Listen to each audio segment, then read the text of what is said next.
Well, minion builds are slow. But what if I told you I have a solution to this problem? A hybrid that combines Warbringer's stronger points such as block and armor with screen-wide corpse explosions, along with incredible single target from minions that are specifically built for this purpose. Welcome to the Warbringer Minion Build Guide.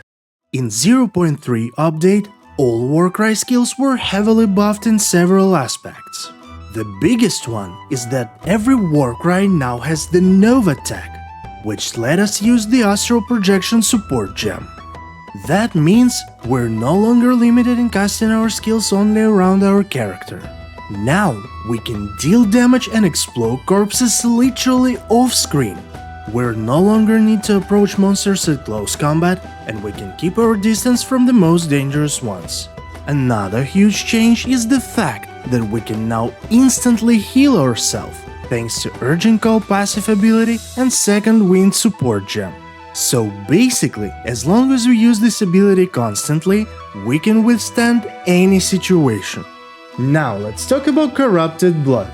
In most Warcry builds, this ability is your main damage source, but not in our case. We can easily achieve up to 15k DPS on this skill, but considering the fact that we have a couple of dozen skeletons behind our back, which combined DPS can easily go above 250k, Corrupted Blood DPS become irrelevant. So we're mostly focused on speed and area of effect aspect of our Warcries, rather than pure damage output. The real engine behind our clear is corpse explosions. The war colors below will provide us with the ability to explode corpses of our enemies, dealing 25% of their life as physical damage. Basically, the whole principle of this build is to create a single corpse with our minions and explode the whole screen. Now let's look at our skill gems. Seismic Cry is the ability we're using for 4 different actions. First of all, obviously, exploding corpses. Second, we're inflicting Corrupted Blood on our enemies, dealing 25% of our strength as physical damage to the target, and stacking up to 10 times.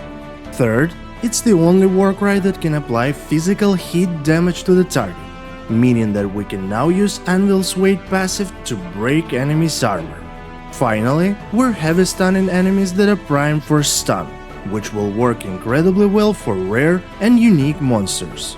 As for supports, we have Corrupting Cry, Second Wind to heal ourselves constantly, Astral Projection to be able to cast it anywhere on the map, Brutality for more damage, and Swift Affliction for even more damage with Corrupted Blood. Next, we have Skeletal Snipers. Basically, it's a simple, cheap and reliable source of single target damage. As for supports, Rapid Attacks, Heft, Feeding Frenzy, Minion Mastery, and Lightning Attunement. We really want to have some portion of damage as extra lightning in order to apply shock on bosses. To complement it, we're using Volcanic Mark to increase our shock's magnitude, supported by Mark of Death to instantly break armor on bosses and rare monsters. Finally, Prolonged Duration for a bit more comfortable use, Scavenged Plating to gain up to 40% more armor, Pain Offering, Encasing Jade, and couple of Skeletal Warriors. You can check all the skills and supports on Mobalytics, link in the description. Now let's talk about our gear. This is where things get interesting. We have to somehow combine survivability and tankiness of a Warbringer with the ability to have a lot of powerful minions. Let's start with our weapon. We're using Scepter with highest amount of plus minion skills, increased damage, spirit, and strength. Next, we have build-defining unique called Prism Guardian. First of all, it's a shield that will allow us to gain maximum profit out of Renly's training passive node from our Ascendancy. Also, it will allow us to gain extra spirit from our life. And because we're stacking a lot of strength for our Warcry damage anyway, we can gain that spirit absolutely for free. We're using heavy armor with spirit, life, strength and resistances. Helmet with +2 minion skill levels. belt with plus life, strength and resistances, gloves with global physical damage and even more strength.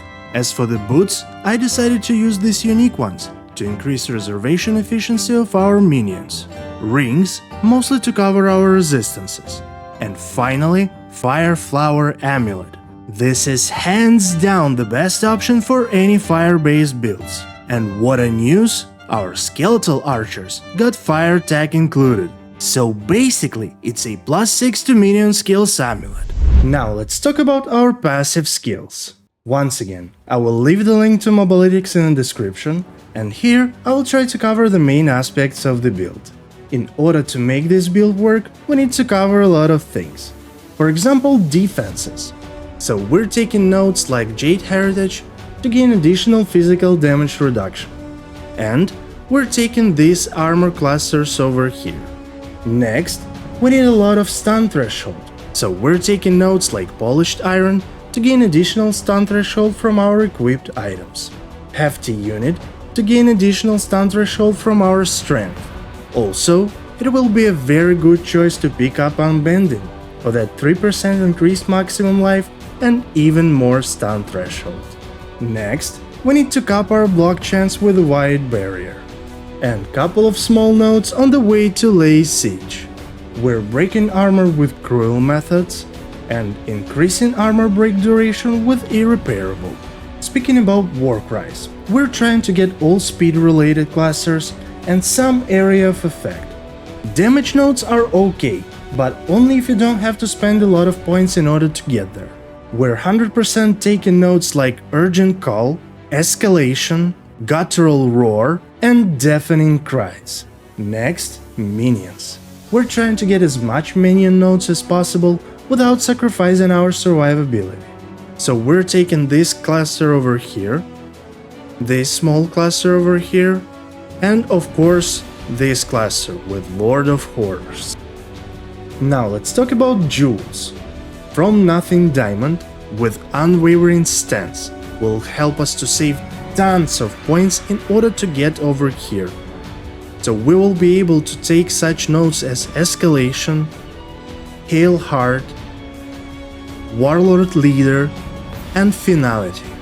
Next, we have Megalomaniac with Hefty Unit and Irreparable. Hefty Unit is over here, and Irreparable is right here. Finally, I decided to spend some currency and get myself 3 Grand Spectrum jewels. I hope you enjoyed this video, so don't forget to subscribe and definitely check this next one.